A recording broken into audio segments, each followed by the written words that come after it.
So yesterday was just one of those banner days on Twitter. One of those days where, regardless of what you're doing, you can't really leave your phone just because the jokes are flying, the memes are flying. It's one of those truly memorable days on that hellscape of a website. And I do want to issue a retraction on something that I had tweeted because I tweeted that there was a greater than 0% chance that the new pope actively rooted for Felix PA, which that might be true. He may have just been a very big Felix PA fan, but I tweeted that because I was under the assumption, like many others were, that the new pope was a Cubs fan because he was from Chicago, but it instantly became a point of contention with me and my friends before this got confirmed because I started reading reports that he was actually from the South Side, and I was like, he might just actually be a White Sox fan, but I said, whatever, I'm going to let this joke fly.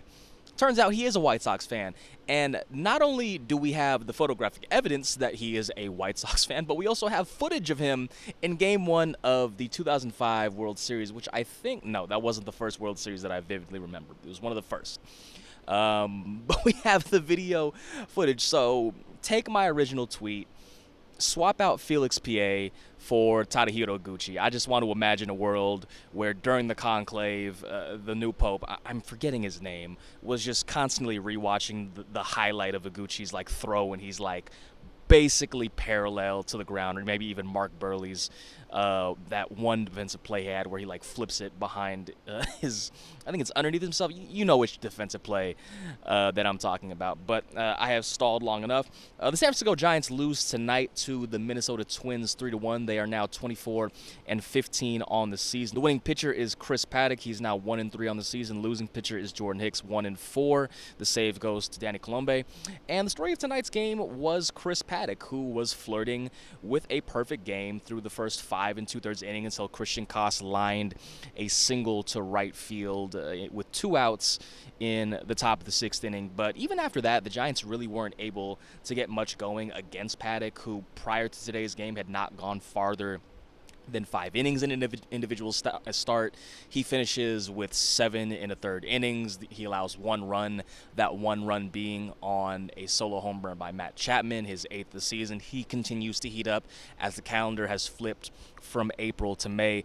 And, even, the perfect game aside, part of the reason that Paddack was so effective is that the Giants had a lot of quick outs against Paddack. Of the 22 outs that Paddack recorded tonight, 9 of them were with 2 pitches or fewer, and I don't have the exact number on me, but Paddack was incredibly efficient. He only needed 5 pitches to complete the 2nd inning. He only needed 8 pitches to complete the 5th inning. And if this Twins lead was a little bigger, it would not have shocked me if Paddack may have had that opportunity to go later into this game, potentially even finish it out depending on how the 8th inning went.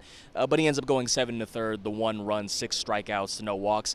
Jordan Hicks pitched really well in his own right. 6 innings, 3 runs, worked around 7 hits, 6 strikeouts rather, to no walks. His first quality start since his season debut, that was the start in Houston, where he threw the 6 shutout innings and was looking really good. And one of the interesting things with Hicks, generally speaking, on the season is the very large discrepancy between his ERA and his FIP. I believe his ERA on the season is now in the high 5s. I think it's 5.82, but his FIP, it's in the low 3s. I think 3.17. There was the play in the bottom of the 5th inning where I believe it's Byron Buxton hits a ball into left field.